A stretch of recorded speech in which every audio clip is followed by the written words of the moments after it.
人活着不是單靠食物，乃是靠神口裏所出的一切話。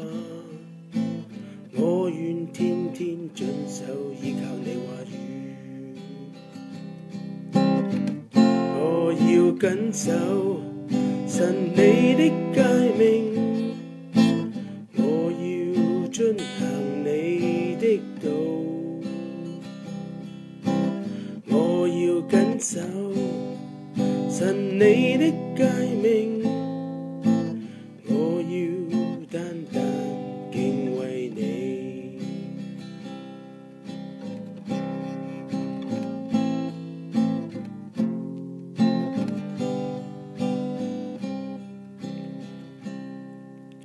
人活着不單靠某些話，乃是靠聖經裏所寫的一切話。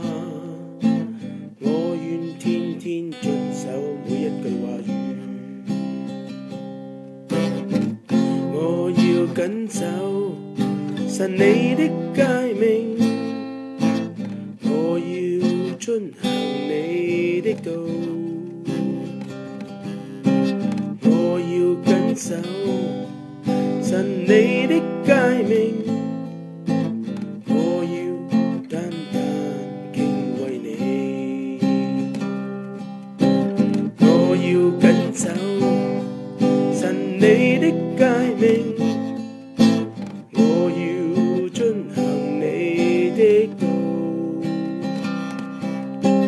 我要謹守神你的誡命，